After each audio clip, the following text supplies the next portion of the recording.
On this Sunday night, scaling back the federal subsidy during a labor shortage. The government's plan to get people back to work and keep businesses running. We're really trying to put in place active measures like the hiring program and the wage subsidy that incentivize work. A step towards normal. Health restrictions are about to ease in 2 provinces, plus a double weather bomb. Get ready for wild weather on the West Coast. Global National with Robin Gill. Good evening and thank you for joining us. Canadian businesses are bracing for changes to benefits that have kept them in operation throughout the COVID-19 pandemic. The federally funded programs are winding down this weekend. After 18 months and billions of dollars spent, many companies are no longer eligible for the retooled subsidies still on the table. And business owners say they're left in a perilous position. As Abigail Bimman explains, Ottawa is moving from broad financial backstops to a more targeted approach. If the birds and the bees refers to the facts of life. Our sales are still quite a bit down. At Vancouver's The Birds and the Beets Cafe, those facts are stark. Sales are down, but not low enough to meet the federal government's new 40% threshold for the wage subsidy. With the end of this help, our survival is really in jeopardy. The restaurant lobby group calls the benefits retooling a death sentence for many members, while the Canadian Centre for Policy Alternatives estimates in total more than 1.5 million workers could be affected, most of whom don't have another source of support. We really needed to move to a more targeted approach that really focus on the sectors that haven't recovered. Top of the list of hardest hit industries offered help are tourism and hospitality. That includes restaurants. They have a lower bar to qualify and can get more money. As many sectors face staff shortages, the government is also extending the hiring program and boosting the subsidy rate. On the West Block, the employment minister acknowledged they could be doing a better job of getting out the message that the underused hiring program exists. We're really trying to put in place active measures like the hiring program and the wage subsidy that incentivize work and aren't as passive, say, as the CRB was. There have been complaints the original CERB made it more attractive to stay home. That narrowed to the CRB, which is now ending, replaced by a hyper-localized $300 a week lockdown benefit for workers who may find themselves temporarily off the job. I think there's a lot of hope that this is going to have an effect, but I think the reality is it's not going to be that helpful. A lot of people have moved on from these industries. They just don't intend to go back. The government has set aside more than $7 billion to spend on pandemic supports between now and next May. But this is a minority parliament after all, meaning the Liberals will have to get an opposition party on side to make their plan a reality when the House returns late next month. Abigail Bimman, Global News, Ottawa. For a look at which benefits are expiring or changing, go to our website, globalnews.ca/globalnational. Parts of BC and Ontario will see capacity limits ease as of midnight tonight. But doctors warn no area of the country is out of the woods yet. And if there's one province to keep an eye on, it may be Saskatchewan. As Heather Yourex-West explains, the situation unfolding in the Prairie province could serve as a cautionary tale. Have your ID and your proof of vaccination ready. In Saskatoon Saturday, thousands attended the concert of country music star Eric Church. And though everyone had to show proof of vaccination in the midst of a punishing fourth wave, the crowded venue images provoked concern. I wouldn't be surprised if there is multiple outbreaks, happening that is associated with that concert last night. Saskatchewan has had no gathering or capacity limits in place since the summer, something many in the medical community have been pushing to change as the province now sends critically ill patients to Ontario. It's a stark contrast to the situation elsewhere in Ontario and BC, where many public health measures have remained in place well into fall.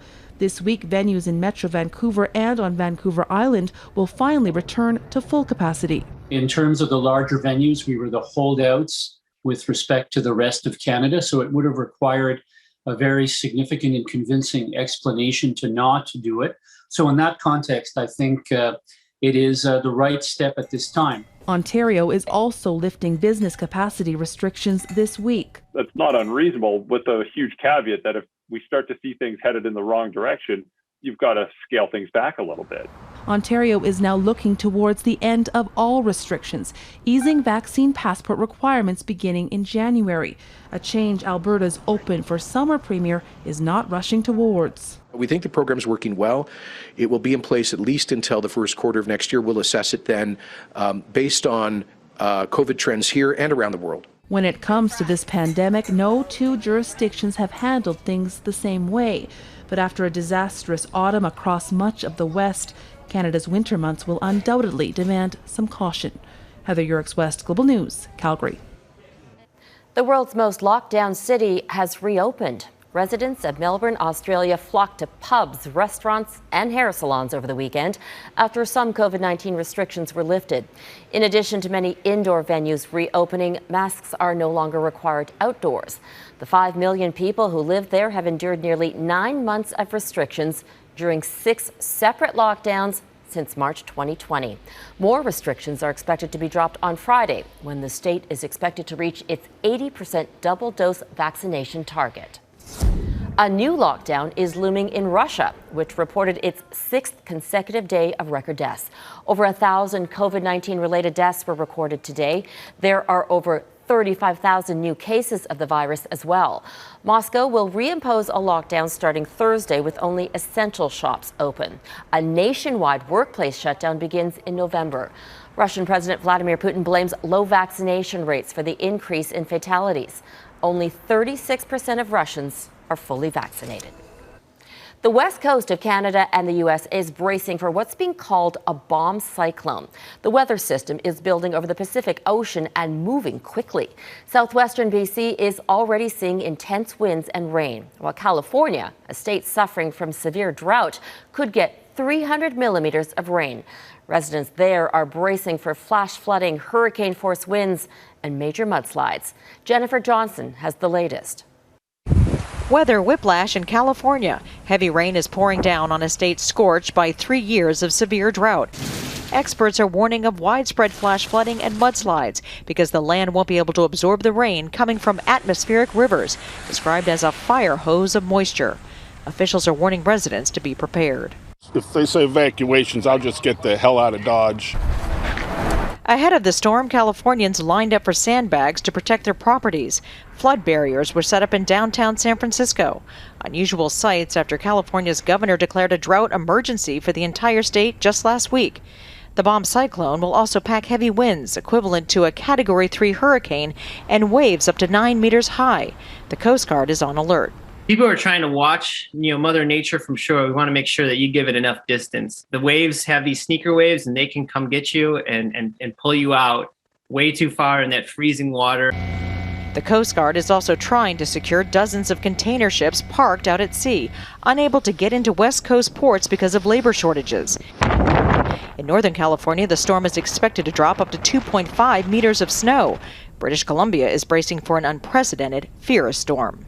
It's not only the strength of the winds, it's the period. It's a prolonged period of these strong gusty conditions, a day and a half, possibly 2 full days of very strong winds. So we're not ruling out the possibility of power outages, down trees, down power lines, storm surge, localized flooding, all of these things. So this is a big one for us. While this storm could bring widespread destruction, experts say it will have an upside. This will pretty much put an end to the risk of major fires in Northern California. This has been one of the worst wildfire and drought seasons in California's modern history and will likely end sooner than expected. But now there's the threat of other weather-related tragedies. Californians are desperate for rain, but not this much, this fast. Jennifer Johnson, Global News, Washington. A cargo ship headed to Vancouver fell prey to a bomb cyclone Thursday when rough seas pushed 40 of its shipping containers overboard. Today's weather system nearly threatened crews trying to put out a fire on the ship. Flames broke out on the MV Zim Kingston yesterday while anchored near Victoria. 2 containers are carrying hazardous materials. Most crew members left the ship, but 5 stayed on to help fight the blaze. The Coast Guard says most of the fire has now been put out. A hazmat team has been mobilized to the site. Air quality monitoring is setting up on shorelines and on vessels to monitor contaminants. And there's no concern of harm to islanders from the fire. Both American and Canadian Coast Guards are still trying to recover the lost containers. They say today's bomb cyclone could complicate efforts. Boaters in the region are still being warned there's a risk of hitting the floating cargo. Troubling details are surfacing about a crew member involved in the fatal shooting during the filming of a movie starring Alec Baldwin. Assistant director Dave Halls was identified in court documents as the person who handed the actor a prop gun and declared it was safe when it wasn't. Hall's safety on set has been called into question before. He was the subject of complaints dating back to 2019. Two people who worked with him say Halls had a disregard for safety protocols for weapons and pyrotechnics. They also say he complained about having guns inspected by a professional on set. During a rehearsal for the movie Rust, Baldwin accidentally shot and killed Helena Hutchins. Last night, a vigil was held for the 42-year-old filmmaker. Close to 200 mourners gathered to pay their respects. Many are calling for better safety on sets. There are so many protocols when you're on set. It almost becomes a ceremony every time that you are handed a gun to use. Obviously something failed, and I don't know what failed, but the fact that this happened shows that an elemental piece of that safety protocol didn't work. The production of Rust has been suspended indefinitely. New Mexico's Occupational Health and Safety Bureau is investigating. A key border crossing between Afghanistan and Pakistan has briefly opened 3 weeks after the Taliban ordered it closed. Crowds descended on the crossing, which was temporarily reopened, allowing people stuck on either side of the border to go home. The closure of the border led to violence earlier today. Afghans stranded on the Pakistani side threw rocks at border security, and law enforcement authorities sprayed tear gas. The crossing was originally shut down over fears there would be an influx of Afghans headed to Pakistan after the Taliban takeover. No deaths are being reported after an earthquake struck Taiwan. The 6.5 magnitude quake struck midday, shaking buildings in the capital. Seconds later, it was followed by a 5.4 tremor. One woman was injured from rocks falling in a national park. Authorities temporarily suspended public transit. Coming up, one BC business offers a pay bump for the dish pit. And bearing it all to put a spotlight on climate change. The provocative display later on Global National.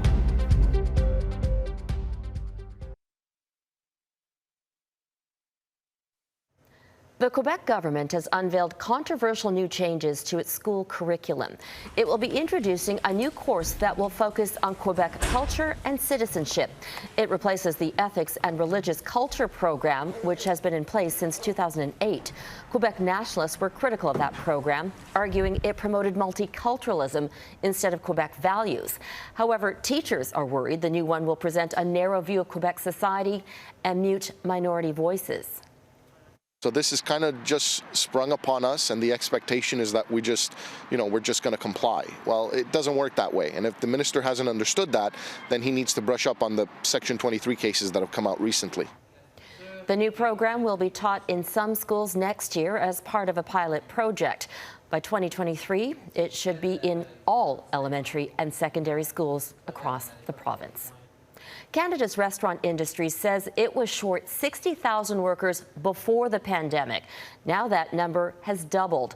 Hungry to hire staff, one BC business stepped up to the plate. The pay for the gig may surprise you, but as Amanda Gahi explains, it's a sign that minimum wage may not be enough to lure employees. It's a quaint local restaurant, described by some as perhaps one of the best Indian restaurants in Vancouver. But on Friday, it was something completely off the menu, placing the Handi Grill in news articles and Reddit streams across the country. The industry calls this area of a restaurant the dish pit, a job that always needs more credit to restaurant operations. And apart from this, there's not much room for creativity or, let's face it, career advancement, which is why a job at Handi Grill advertised with permanent full-time status, little experience, and a more than modest salary surprised people because of its title line. And that's why I guess it's very newsworthy, because no, that's certainly not the case that someone's going to be paid $25 an hour to wash dishes. But I think it reflects just how desperate our industry is right now to attract labor. According to a recent Restaurants Canada survey of its members, 9 out of 10 Canadian restaurants say they could use more staff. Admittedly, employers have come to accept that paying workers minimum wage in this industry may be a thing of the past. But the salary offered for the dishwasher position at the Hondi Grill is still raising eyebrows. If you're a $50,000 as a dishwasher, that's the entry job. What are you going to pay your second cook? What are you going to pay your first cook? Chef de partie, sous chef, and keep going up until the chef. That means that I'm charging you $95 to $100 for a plate of salmon. It's impossible to sustain. Now, I had a brief conversation with the owner, and perhaps she's tired of the publicity and didn't want to do an interview, but did say that the job has been filled and that ad no longer exists. Emmadagahi, Global News. Still ahead, what's behind the Big C bump in humpback whales?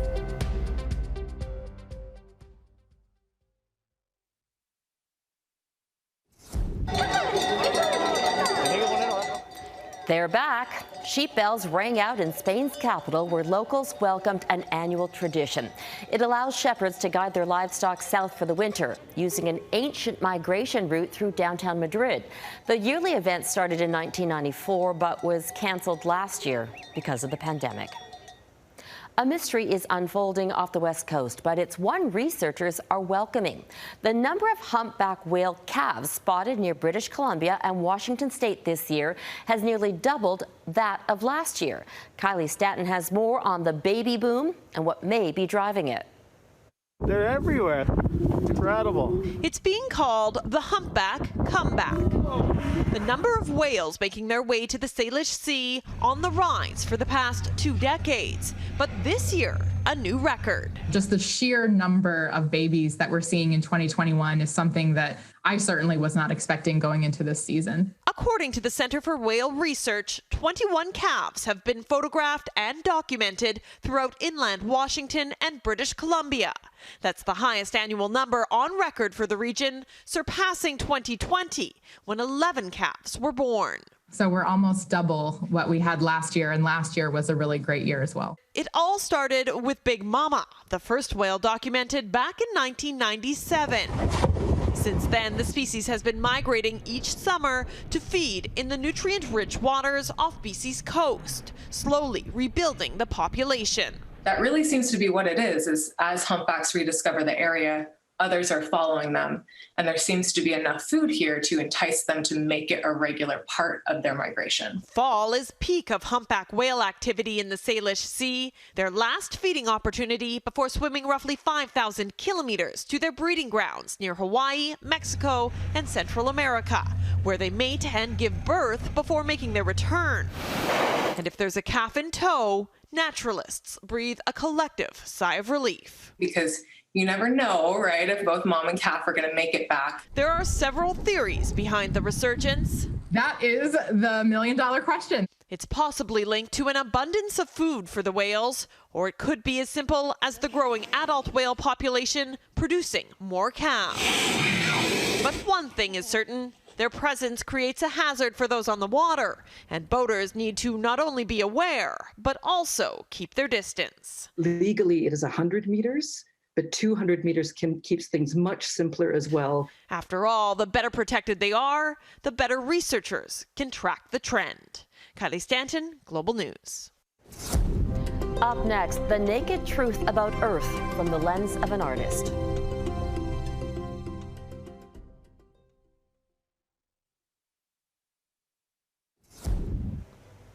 Here's one more accolade for Canadian Olympian Maggie MacNeil. She was named Best Female Athlete at the Tokyo Olympics by the Association of National Olympic Committees.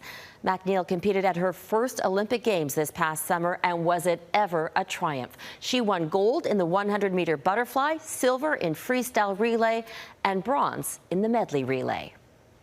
Well done. In 1 week, the UN climate conference known as COP26 will get underway in Glasgow, Scotland. The goal of this summit is to deliver a new agreement to significantly limit greenhouse gas emissions and stave off the worst effects of human-caused climate change. While world leaders are wrangling over targets, artists are doing their part to open the world's eyes to the reality of our environment. As Mike Drolet explains, one photographer is laying those concerns bare with his provocative masterpiece. On a rocky hillside overlooking the Dead Sea, American artist Spencer Tunick took a stand against climate change as only he can. From the roof of a camper, he photographed 200 nude models, all painted stark white. I'm going to be using and working with the brave participants to form salt pillars, which reference the salt pillars formed by springs in the Dead Sea when fresh water enters the Dead Sea, which we need a lot of. Tunick first visited the Dead Sea a decade ago for an art installation involving 1,000 nude models. 5 years after the fact, all that was left was crusty sand because the Dead Sea, which at 430 meters below sea level is the lowest point on Earth, is seeing its water recede by roughly a meter every year, in part because Israel and Jordan have diverted much of the water that feeds into the Dead Sea for agriculture and human consumption. It's a really important treasure here in the Middle East, and it's going to disappear really quite soon if we don't act now. So it was very important for us to come here and participate in this provocation of an art show. Art as a tool to highlight climate change has become popular in recent years. In Florida, panthers melting in the sun eventually revealed a message: more heat, less wildlife. And off the coast of Scotland, horizontal lights installed on rocks and buildings are meant to show the dangers of rising sea levels. Like Tunick's nude installations, the goal is to shock and create something world leaders can't ignore. Mike Drolet, Global News, Toronto. And that is Global National for this Sunday night. I'm Robin Gill. Tonight, your Canada is the moon rising over the Spirit Sands near Brandon, Manitoba. Please keep sending your photos to viewers@globalnational.com. Thank you for watching. Donna Friesen will be back at the anchor desk tomorrow. And until next weekend, have a great week.